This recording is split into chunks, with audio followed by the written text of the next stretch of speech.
রাসূল সাল্লাল্লাহু আলাইহি ওয়াসাল্লামের উপর কোরআন আসলো। আল্লাহর হাবিব সাল্লাল্লাহু আলাইহি ওয়াসাল্লামে কোরআন নিয়ে মানুষের বাড়ি গেলেন। একদল লোক তৈরি হলো, যেই লোকগুলো বিশ্বনবীর সাথে একটা কমিটমেন্টে আবদ্ধ হয়েছে। ওই লোকগুলো বলেছে ক্বালু সামিনা ওয়া আতানা। আবু বকর, ওমর, ওসমান, আলী, তালহা, জুবায়ের, আয়েশা, ফাতেমা, খাদিজা, জুয়াইরিয়া, জায়নাব, এমন কিছু মানুষ তৈরি হয়েছে যাদের সবার একটা কমিটমেন্ট ছিল, শুনলাম এবং মানলাম। সুবহানাল্লাহ পড়েন। সাহাবায়ে কেরাম রাদিয়াল্লাহু তাআলা আনহুম শুধু কোরআন শুনতেন না, কোরআন তো আবু জেহেলও শুনতো। আপনারা শুনে থাকবেন, একবার মক্কার সংসদ ভবন দারুন নাদওয়াতে মিটিং হয়েছিল। ওই মিটিং এ মক্কার কাফেররা সিদ্ধান্ত নিয়েছে লা তাসমাউ লিহাযাল কুরআন, মুহাম্মদ কোরআন পড়বে কিন্তু এখন থেকে কোরআন আর শোনা যাবে না, শোনা বন্ধ। এই সিদ্ধান্ত হওয়ার পরে রাতের বেলা আবু জেহেল মনে মনে কয়, আজকে যেহেতু সিদ্ধান্ত হয়েছে, এখন থেকে মুহাম্মদ কোরআন পড়লে আর কেউ শুনবে না, চান্সটা আমি কাজে লাগাই, আজকে একা একা শুনবো।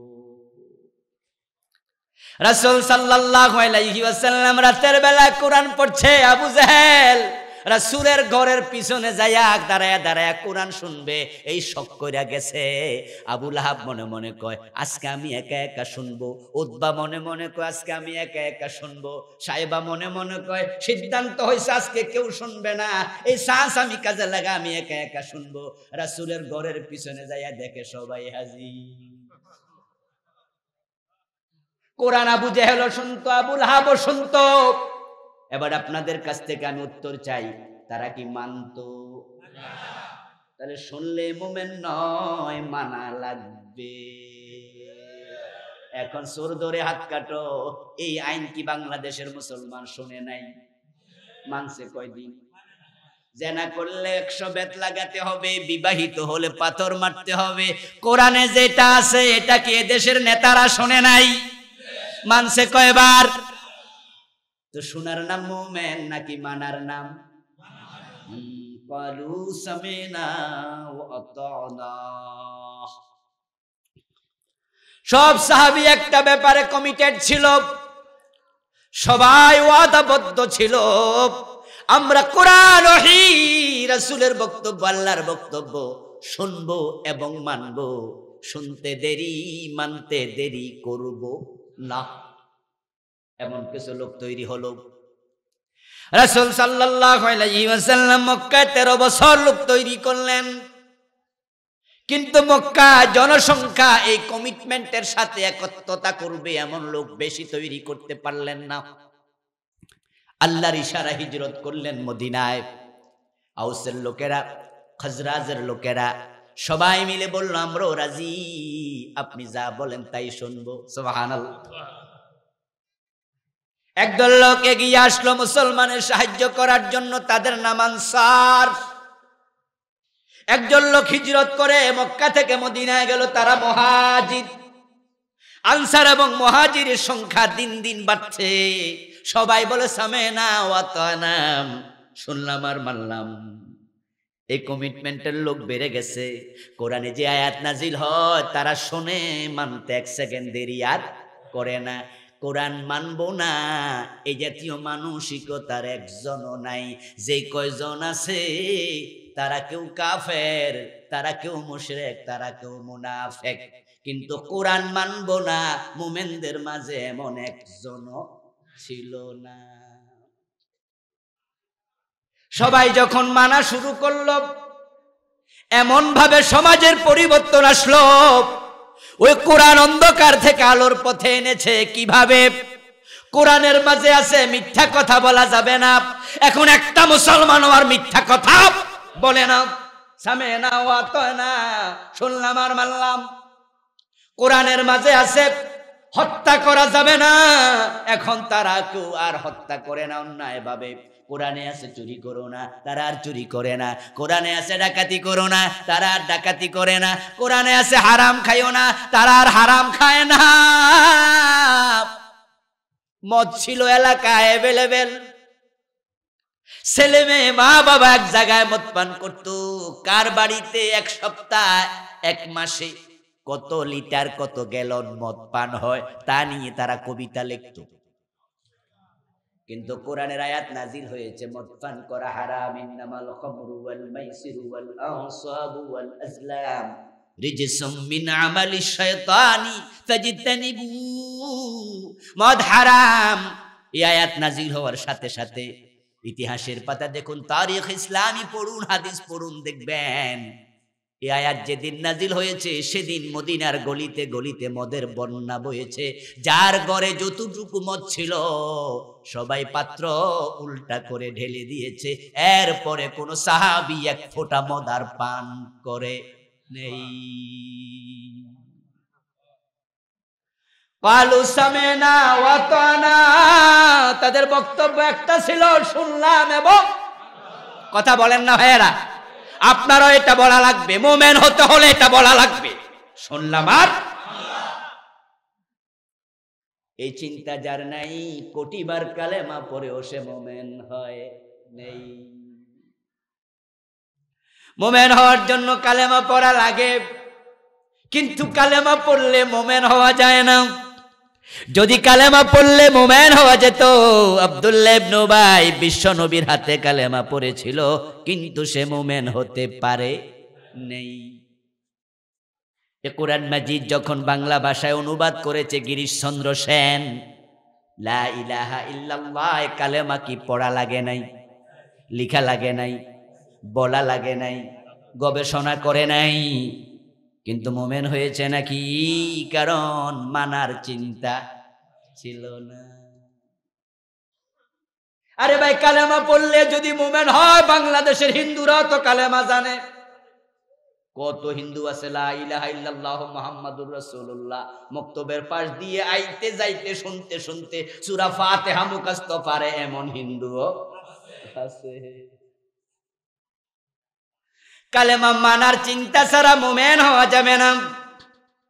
এই জন্য আপনার একটা চিন্তা, একমত সবাই হওয়া লাগবে, কোরআন এবং হাদিস শুনলাম এবং মানলাম, এটার সাথে একমত না হলে আপনি মুমিন হতে পারবেন না। قال النبي صلى الله عليه وسلم المؤمن كالجمل الأنف حيثما قيد ينقاد।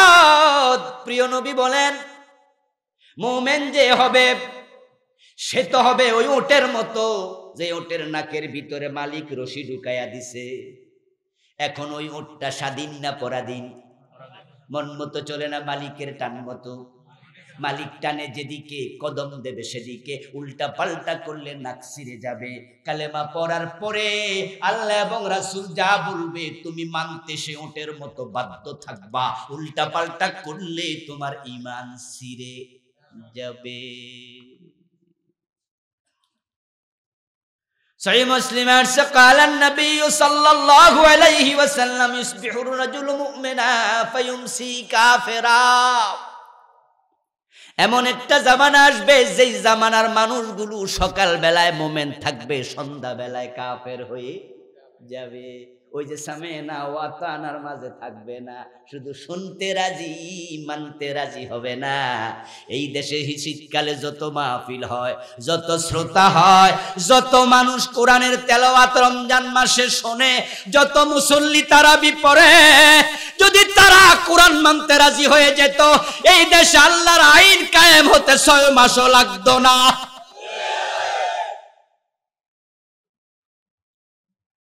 ও বন্ধু, শুনতে রাজি, অধিকাংশ মুসলমান মানতে রাজি না। আল্লাহর আইন লাগবে, কোরআনে এটা আছে, সবাই কয় ঠিক শুনছি তো, ইনিল হুকমু ইল্লা লিল্লাহ, আল্লাহ ছাড়া কারো আইন চলবে না। কোরআনে আছে, কয় জি, তো মানবেন নি? কয় হুজুর রাজনীতি করেন কেন? নামাজ পড়লে রাজনীতি হয় না, রোজার ওয়াজে রাজনীতি খোঁজে না, হজের কথা বললে রাজনীতি পায় না, আল্লাহর আইনের কথা বললে রাজনীতির গন্ধ পায়, এমন কিছু জালেম আছে না নাই? তুমি মোমেন কইলো কেডা? আল্লাহর বক্তব্য শুনুন কোরআন থেকে। আল্লাহ তাআলা বলেন, মা কানা লিমুমিনিন ওয়ালা মুমিনাতিন ইযা কাযাল্লাহু ওয়া রাসূলুহু আমরান আন ইয়াকুনা লাহুমুল খিয়ারাতু মিন আমরিহিম। আল্লাহ তাআলা কোরআন মাজিদে বলেন, নারী হোক আর পুরুষ হোক, ঈমান আনার পরে আল্লাহ যা বলবে, রাসূল যা বলবে, মানতে তারা ওই উটের মতো বাধ্য, যে ওটের নাকের ভিতরে মালিক রশি ঢুকায়া দিছে। মানবো কি মানবো না, এই চিন্তা করার অধিকারও আর নাই। বলতে দেরি, মানতে দেরি করতে পারবে না। যদি দেরি করে তার ঈমানটা আর থাকবে না।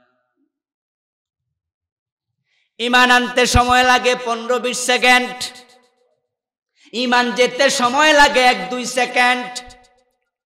যেমন আপনি সিদ্ধান্ত নিলেন আমি আল্লাহ যা বলে, রাসূল যা বলে সব মানবো, এই সিদ্ধান্ত নিয়ে আপনি এবার পড়লেন আশহাদু আল্লা ইলাহা ইল্লাল্লাহ ওয়া আশহাদু আন্না মুহাম্মাদান আবদুহু ওয়া রাসূলুহু। 15-20 সেকেন্ড, 30 সেকেন্ড, আপনি মুমিন। 15-20-30 সেকেন্ড লাগে মুমিন হতে। আচ্ছা, এখন যদি কোনো হিন্দু এসে কালেমা পড়তে চায়, আমরা তাকে মুমিন বানাবো, আমরা কি সূরা ফাতিহা পড়াবো? বাকারা, আলে ইমরান, এই যে 30 সেকেন্ডের কালেমা, এটুকু পড়ার পরে বুকে জড়াইয়া ধরে বলবো তুমি এখন থেকে। এখন কাফের হইতে কতক্ষণ লাগে? কাফের হতে কতক্ষণ লাগে? 1-2 সেকেন্ড। সাবধান, কাঁচের গ্লাস যত্ন না করলে পরে ভেঙে যাবে। এটা বানাইতে সময় লাগছে ফ্যাক্টরিতে 1 ঘন্টা, আধা ঘন্টা বানাইতে সময় লাগছে, কিন্তু ভাঙতে সময় লাগে না।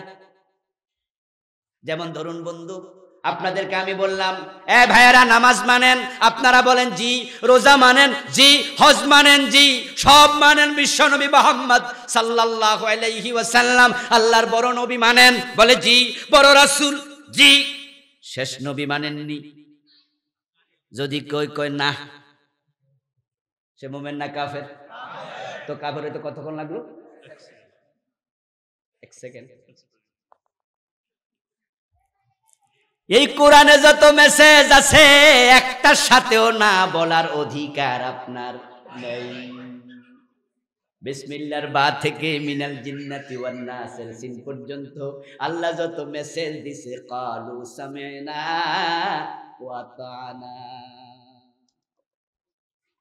মদ হারাম আয়াত নাজিল হওয়ার সাথে সাথে যেই সাহাবীর হাতে মদের বোতল ছিল, হয়তো পান করার জন্য গ্লাসেও ঢেলেছিলেন, কানে আওয়াজ গেছে মদ হারাম, ওই গ্লাসের মদ ঢেলে দিয়েছে, জীবনে আর খায় নাই।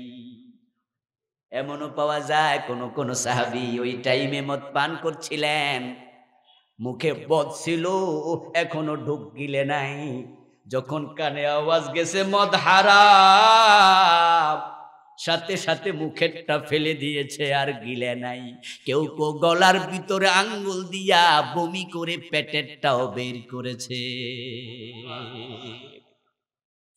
সবাই যখন একমত, সামি'না ওয়া আতা'না,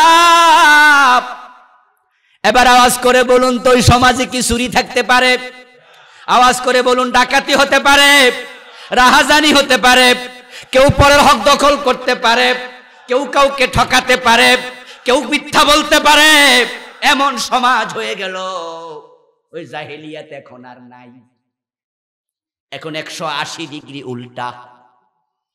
প্রিয় নবী ইন্তেকালের সময় বলতেছেন, খায়রুল কুরুনি করনি।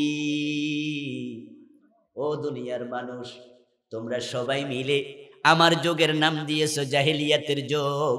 আমি নবী ঘোষণা করলাম আমার যুগ হয়ে গেছে পৃথিবীর সর্বশ্রেষ্ঠ যুগ।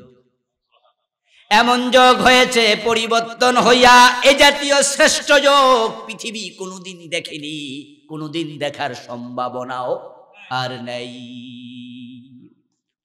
ওটা পরিবর্তন হয়েছিল আল্লাহর কোরআনের কারণে। যত জাহিলিয়াত আছে পৃথিবীতে, অন্ধকার আছে, গুনার কাজ আছে, অপরাধ আছে, সবগুলোর তালিকা যদি আমরা করি, চুরি ডাকাতি রাহাজানি চিন্তাই হত্যা দর্শন অপহরণ লুটতরাজ খুনাখুনি যা আছে সবগুলোর তালিকা করলে 1 নাম্বার গুনাহ যেটা হবে সেটার নাম শিরিক। ইন্না শিরকা লা যুলমুন আযীম। قيل يا رسول الله أي الذنب أكبر قال أن تجعل لله ندا وهو خلقك। ইবনু মাসউদ রাদিয়াল্লাহু তাআলা আনহু রাসূলকে প্রশ্ন করেছিলেন, ইয়া রাসূলুল্লাহ, আল্লাহর কাছে সবচেয়ে বড় গুনাহ কোনটা? রাসূল বলেন, তোমার রবের সাথে কাউকে তুমি শরীক বানাইবা, শিরিক করবা, এটা হলো 1 নাম্বার গুনাহ, সবচেয়ে বড় গুনাহ। জাহেলিয়াতের যুগে শিরিক ছিল কিনা? আওয়াজ করতে হবে তো। শিরিক ছিল কিনা? আরে ভাই, এমন থাকা, এমন ছিল তো ছিল, এমন ভাবে ছিল স্বয়ং কাবা ঘরের ভিতরে মূর্তি ঢুকাইছে। আল্লাহর তাওহীদের ঘরকে শিরকের ঘর বানাইছে তারা। লাত মানাত উজ্জা হুবল ইয়াসাবনা আল হারুফ কত 360টা মূর্তি ছিল কাবার ভিতরে আর বাহিরে। ইসলাম আসার পরে শিরিক আছে না চলে গেছে? জাআল হাক্কু ওয়া যাহাকাল বাতিল ইন্নাল বাতিলা কানা যাহুকা। এবার আপনাদের একটা প্রশ্ন করি, জবাব দিন দয়া করে। বাংলাদেশে বর্তমানে শিরিক আছে না নাই? তো জাহেলিয়াতের যুগে শিরিক ছিল বাংলাদেশেও, তাহলে বোঝা গেল জাহেলিয়াত আবার ফিরে এসেছে। বাংলাদেশে মদ আছে না নাই? জাহেলিয়াতের যুগে ছিল কিনা? বাংলাদেশে খুন খারাপি আছে না নাই? দর্শন আছে না নাই? অপহরণ আছে না নাই? মিথ্যাচার আছে না নাই? জুলুম অত্যাচার আছে না নাই? জাহেলিয়াতের যুগের লোকেরা মানুষ মানুষকে খুন করেছে তলোয়ার দিয়া, আর এখন খুন করে প্রশাসন দিয়া, ঠিক কি না? জাহেলিয়াতের যুগে তলোয়ার দিয়া কোপ মারছে, এখন পিস্তল দিয়া গুলি করে। সকালবেলায় ক্রস ফায়ারে দিছি। বিনা অপরাধে আল্লাহর প্রিয় বান্দাকে পর্যন্ত গুলি করছে, এমন ঘটনাও আছে না নাই? মসজিদের ইমাম ধইরা নিয়ে ক্রস ফায়ার দিয়েছে। যেই লোকের বিরুদ্ধে একটা মামলা হলো না, এলাকায় কোনো মামলাই ছিল না, নির্দোষ মানুষ অ্যারেস্ট করেছে। অ্যারেস্ট করার পরে দেখা যায় মামলা 1 ডজন হয়ে গেছে। এর চেয়ে বড় জুলুম আর কি হতে পারে? জাহেলিয়াতের যুগে ধর্ষণ ছিল, বাংলাদেশে ধর্ষণ আছে না নাই? এমন ভাবে হয়েছে এখন স্বামীর হাত থেকে বউ নিয়ে ধর্ষণ করে, স্বামীর হাতেও তার স্ত্রীটাও নিরাপদ না। জাহেলিয়াত আবার ফিরে এসেছে। এর একটাই কারণ, তখন কোরআন ছিল না, তাই জাহেলিয়াত ছিল। এখনো কোরআন আছে, মসজিদে আর মাদ্রাসায় মানুষের জীবনে পাওয়া যায় না, তাই জাহেলিয়াত আবার ফিরে এসেছে।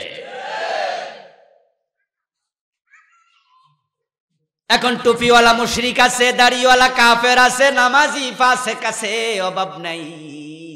কোরআনে আল্লাহ তাআলার বক্তব্য, মান লাম ইয়াহকুম বিমা আনজালাল্লাহ ফাউলাইকা হুমুল ফাসিকুন ফাউলাইকা হুমুজ জালিমুন ফাউলাইকা হুমুল কাফিরুন। জাহেলিয়াতের যুগে কাফের ছিল, এখন কাফের নাই। জাহেলিয়াতের যুগে মুশরিক ছিল, এখন মুশরিক নাই। জাহেলিয়াতের যুগে ফাসিক ছিল, এখন ফাসিক নাই। এখন নামাজি ফাসিক, নামাজি মুশরিক, নামাজি কাফের, টুপিওয়ালা দাড়িওয়ালা কাফের। How can it possible? আপনি ভাবছেন এটা কিভাবে সম্ভব? হ্যাঁ বন্ধু, এটাই তো সত্য কথা। ক্বালান নবী সাল্লাল্লাহু আলাইহি ওয়াসাল্লাম, ইয়াতি আলান নাসি জামান ইয়াজতামিউনা ফিল মাসাজিদি লাইসা ফীহিম মুমিনুন। প্রিয় নবী বলেন, এমন একটা জামানা আসবে যেই জামানার মানুষগুলো মসজিদে জামাতের সাথে নামাজ পড়বে, এদের একটারও ঈমান থাকবে না। ওই জামানা 1400 বছর আগে বলছে আসবে, এখনো কি আসবে না? এসে গেছে। হ্যাঁ, এসে গেছে, এসে গেছে, গনাই গেছে না চাচা, অনেক আগে পার হইয়া গেছে। আমি এমন মসজিদ চিনি যে মসজিদের ইমামও কাফের, মুয়াজ্জিনও কাফের, মুসল্লি সবগুলো কাফের। 1400 বছর আগে রাসূলের বলা হাদিস একবারে হুবহু মিলে গেছে। এমন মসজিদ আমি চিনি। চিনতে চাইলে আপনারাও যেতে পারেন ঢাকার বকশীবাজারে, মাদ্রাসা বোর্ডের সাথেই কাদিয়ানীদের মসজিদ আছে, আসেনি? কাদিয়ানীদের মসজিদে কি নামাজ হয় না? আজান হয় না? ইমাম কি নরমাল নাকি কাদিয়ানি? আহলে সুন্নাত না কাদিয়ানি? মুয়াজ্জিন ও কাদিয়ানি, ইমাম ও কাদিয়ানি, মুসল্লি ও কাদিয়ানি। সাধারণ মুসল্লিদের প্রবেশ নিষেধ। গেইটে দারোয়ান জিজ্ঞাসা করবে, হু আর ইউ, পরিচয় দেন। যদি বলেন যে আমি অমুক, জিজ্ঞাসা করবে আপনি কি আহমদিয়া মুসলিম জামাত? যদি বলেন এটা আবার কি চিনি না অথবা না, তাহলে বলবো ওই যে মসজিদ আছে ওখানে যান, এখানে না। অর্থাৎ কাদিয়ানি সারা ওই মসজিদে এলাও করে না। মুসল্লিও কাদিয়ানি, ইমামও কাদিয়ানি, মুয়াজ্জিনও কাদিয়ানি, নামাজ পড়ে 5 ওয়াক্ত, ঈমান আসেনি।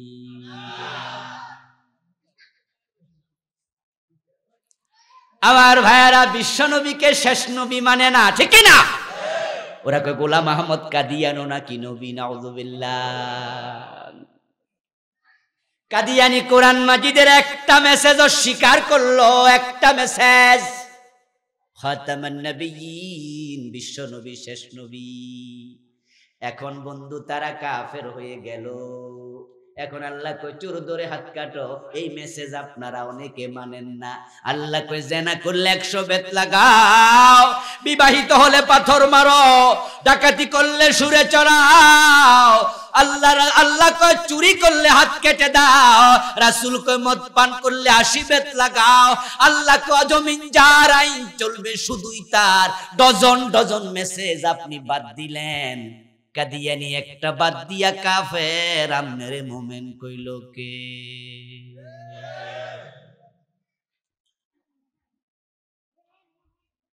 আমার ভাইয়েরা, মুসলমান অনেক, কিন্তু যখন হিন্দুদের দুর্গা পূজা আসে, মুসলমানের সন্তান মিছিল দেয়, স্লোগান দেয়, মাইক হাতে নিয়ে বক্তৃতা দেয়, পত্রিকার পাতায় লিখে ধর্ম যার যার উৎসব সবার। এমন স্লোগান বাংলাদেশে 10 বছর আগে ছিল না, এখন আছে না নাই? আল্লাহর কসম করে বলছি, আবার কসম করছি আল্লাহর জাতের, এই স্লোগান যারা বিশ্বাস করবে একটারও ঈমান থাকবে না। অথচ এই স্লোগানটাকে এখন বই পুস্তকে পর্যন্ত ঢুকাইয়া দিচ্ছে, ধর্ম যার যার উৎসব সবার। কেন কাফের হবে? কোন সাহসে? আমি আল্লাহর জাতের কসম করলাম, ওই সাহসের উৎস কোরআন। এটা কোরআনের সম্পূর্ণ উল্টা স্লোগান। কোরআনের স্লোগান হলো লাকুম দীনুকুম ওয়ালিয়া দীন, তোমাদের ধর্ম তোমাদের, আমাদের ধর্ম আমাদের। এর মানে ধর্ম যার উৎসব তার, ধর্ম যার যার উৎসব সবার, এটা হতে পারে না। শিরিক অ্যাভেলেবেল চলছে এই দেশে। এ নিয়ে আমি একটি বইও লিখছি, 29টা শিরিক লিখছি।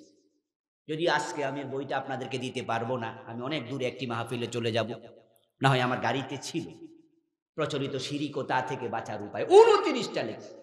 জাহেলিয়াতের যুগে যা ছিল কমে নাই, বরং আর বাড়ছে। আমার বন্ধু কোরআনের মাধ্যমে বিশ্বনবী সমাজ পরিবর্তন করেছিলেন। কোরআনের উপর যারা ঈমান এনেছে, কোরআন তারা মেনেছে। কোরআনের বাহিরে যাওয়ার অধিকার আমাদের নাই। যাবেন তো ঈমান শেষ। এখন আমরা শান্তি চাই। যদি মানুষ কোরআন মানত, মা বাবা যত বুড়া হতো, ভালোবাসা ততই বাড়ত। কারণ কোরআনে আছে, মা ইয়াবলুগান্না ইনদাকাল কিবারা আহাদুহুমা আও কিলাহুমা ফালা তাকুল লাহুমা উফফিন ওয়ালা তানহারহুমা ওয়া কুল লাহুমা কাওলান কারীমা। সুবহানাল্লাহ পড়েন। ওয়াখফিদ লাহুমা জানাহাল যুল্লি মিনার রাহমা। এই কোরআন যদি মানুষ মানত তাহলে নায়ক রিয়াজের শ্বশুর আত্মহত্যা করার প্রয়োজন ছিল না। উনি লাইভে বলছে আমার ছেলে আমার খবর নেয় না, আমার মেয়ে আমার খবর নেয় না, উনার স্ত্রীর সাথে সম্পর্ক নাই, আমি একা একা আছি, এই ঘরে যদি আমি মরে পড়ে থাকি এক সপ্তাহ কেউ খবর নেবে না। অর্থাৎ বেঁচে লাভ কি? কোরআন মানলে সন্তান মেসেজ যেত আল্লাহর, মা বাবা বুড়ো যত হবে তাদের প্রতি ভালোবাসা ততই বাড়াতে হবে।